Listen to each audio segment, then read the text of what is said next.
Hi everyone, and welcome to my channel. My name is Alicia Barra. I am the owner and founder of Pretty Hands Hard Punches, a women's self-defense program based on the empowerment self-defense model. It is my goal to empower 1 million women to learn and understand empowerment self-defense, learn their own boundaries, and understand red flag behavior. A little bit about me. I started Taekwondo at the age of 6, and by 12 I had earned my first black belt, and I began teaching at my local school. At 18, I moved to Southern California to pursue a professional martial arts teaching job with the goal of eventually opening my own school. When that all fell apart, I moved back home to my hometown and I entered into a very abusive relationship. When I survived that relationship, I enrolled in college, left my hometown, moved back to Southern California, fell in love, got married, started a family, and for all intents and purposes, on the outside, everything looked like it was great. But on the inside, I was suffering from things like postpartum depression, severe depression, and PTSD. It took in therapy, understanding that I was safe, and learning empowerment self-defense and not just the physical aspects to really help me on my journey. If you would like to read more about my story, I have written a blog. It's on my website, My Journey to Empowerment Self-Defense. I had always thought there were only 2 types of abuses, but it turns out there's actually 5 different types. And I want to take a minute and really break down what these 5 types of abuses are and the red flags you can look for in future behavior. The first and most commonly talked about type of abuse is physical abuse. Physical abuse involves the use of force that can cause physical harm or injury to another person. Examples of these would be hitting, slapping, punching, or any other physical causes of pain or injury. Some of the red flags that you can look for is unexplained injuries or frequent injuries of the same type, fear or anxiety around a specific person, and even attempts to hide the explanations that don't add up. In my own personal experience, I fell down the stairs in order to protect my abuser. The second type of abuse is the emotional and psychological abuse. This encompasses behavior that really undermine the individual's emotion, well-being, and self-esteem. Examples of this are going to be constant criticism, humiliation, manipulation or gaslighting, and even isolating someone from their friends and family. Red flags to look for, again, are going to be that constant criticism that you might be receiving or belittling, feeling like you're controlled or you're being manipulated in the decisions you're making, and also having a pervasive sense of worthlessness and anxiety. These are all common red flags that not only you can recognize in other people, but you can actually recognize in yourself. The third type of abuse is verbal abuse. That involves the use of words to control, degrade, or hurt another person emotionally. Examples of this are going to be name-calling, yelling, screaming, or harsh insults. And red flags to look for are really frequent shouting and yelling, those name-calling and derogatory comments and language, and then obviously the threats of harm or violence to somebody that you love or care about or yourself. The fourth type of abuse is sexual abuse. It involves any unwanted activity imposed on another person without their consent.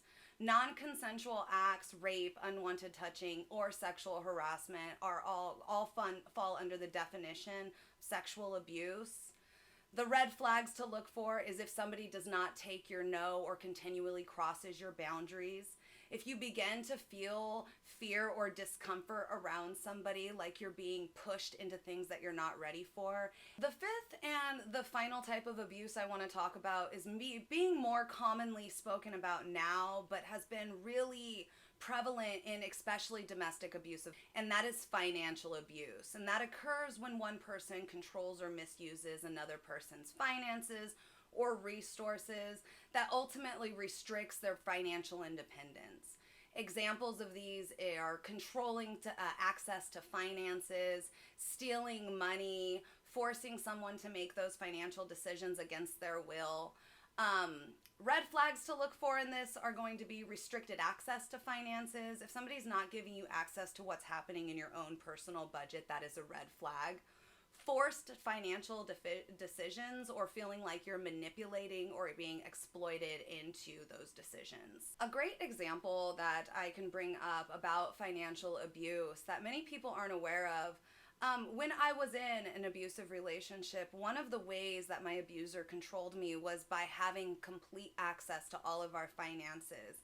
He had taken several $1,000s out in credit card loans, not telling me about them until ultimately I left him and I began to get the collection notices, because although he took the credit cards out, he never actually made a payment, and he kept it from me where I had no control or understanding or information on our finances in that relationship. So if you're thinking about those types of red flags in this, that is one that I remember very vividly feeling like I was being almost victimized again when I got collection notice after collection notice after collection notice. Throughout my own martial arts career, I faced many abuses, including a lot of the tactics that are used in all of those types of abuses. Coercion, manipulation, controlling behavior, gaslighting, blame, shame, guilt, or even a highly controlled environment are all tactics that abusers will use in order to keep their victim within the realm of them to be able to control. As I began my own healing journey, I found these abusive tactics and I began to understand what they were. And what I would like to do now is really break down and talk about some of the statistics and why I decided to open Pretty Hands Hard Punches and help other women learn the two aspects of self-defense. One is physical. Yes, you do need the physical tools and techniques in order to defend yourself. But the other side, the side that I wasn't aware of, that made me ultra vulnerable as a teen and young woman, is the mental skills, the toolbox of understanding your boundaries, knowing manipulation, recognizing those red flag behaviors. That is what empowerment self-defense is meant to teach. That is what I teach. So let me break some of these statistics then and research that I've been doing over the last several years down for you so you can have a better understanding of what inspired me to create and develop Pretty Hands Hard Punches into a women's self-defense program that focuses not just on physical self-defense, but also on the mental tools and understanding of boundaries and consent that so many young women need today. According to the Rape, Abuse, and Incest National Network, out of every 1,000 sexual assaults, only 25 perpetrators will be incarcerated. As a matter of fact, only 310 will ever even be reported, leaving 690 cases never to see the light of the judicial system. To exasperate these statistics further, another study that I read, the link is in the description, says that a teen untreated that begins assaulting women in his teens will assault on average 380 victims in their lifetime. Yeah. That's very scary, especially when we think about the fact that 975 alleged perpetrators walk free out of every 1,000 sexual assaults. So now that we've heard these staggering statistics, let's really talk about empowerment self-defense and how Pretty Hands Hard Punches is using this model to help empower women everywhere for their own personal protection. Empowerment self-defense, in short, is a toolbox full of mental and physical tools that are taught to women to help navigate dangerous situations and mitigate the risk that we face in our society every day. We go beyond the physical techniques to encompass things like awareness, boundary setting skills, assertiveness, verbal communication, de-escalation, and recognizing red flags in dangerous situations, hopefully before you find yourself in a dangerous situation. Before we go into the benefits of empowerment self-defense, I would like to tell you why ESD was created. What I've found in being a part of the National Women's Martial Arts Federation is that empowerment self-defense was created by a group of women in the late 70s and the early 80s as a response to the limitations for women in traditional martial arts and traditional self-defense. Because in traditional self-defense, they focus so much on the physical techniques, it really left a gap and an opening for women to continue to be vulnerable to dangerous situations. ESD aims with a broader set of tools instead of just hitting, kicking, and punching, emphasizing personal empowerment and autonomy with your own body. We draw inspiration from various sources such as martial arts, psychology, and activism. In ESD, we use the think, yell, run, fight, tell method. Think being the word that we use to describe your situational awareness, intuition, and attitude in approaching any situation. Yell being the word we use for your language, your tone, and your posture. Run being how you assess danger and escape dangerous situations. Fight, which are the physical tools and techniques you would need to get out of a situation if think, yell, and run has not worked. Finally, the last and what I feel is the most important is tell, getting help for yourself or for others. It's really important that you find somebody to talk to, especially if you've had any experience like this. I know it can be hard to put yourself out there, but ideally professional help is going to help you get into a healthy mental state a lot quicker than any other aspect of trying to get help. One of the reasons that I talk so in-depthly about telling your story is because these perpetrators and these attackers, they have a pattern of behavior. So if something happened to you, it is more than likely that it has also happened or happening to someone else. That is why it is so important to start by believing the victim and then follow the evidence from there so that we can get these perpetrators off the streets. What empowerment self-defense offers, and it is the piece that I was missing for so many years in my own martial arts experience, in my own personal life, and my own self-defense training, in that mental toolbox I'm talking about, those mental skills that are going to help you recognize the dangerous and vulnerable situations you might find yourself in. Empowerment self-defense is more of a holistic approach. It addresses psychological and emotional aspects with physical tools to enhance all-around safety.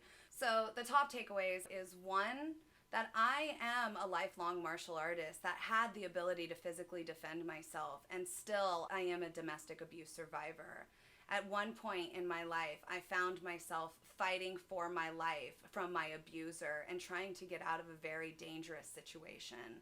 That is what ultimately led me to creating Pretty Hands, Hard Punches. It is my goal to empower 1 million women to learn empowerment self-defense and recognize abusive behaviors before they turn into physical abuse. The second is that empowerment self-defense has been around for decades now and was really a group of women collaborating to fill the void in self-defense that women were missing for so long.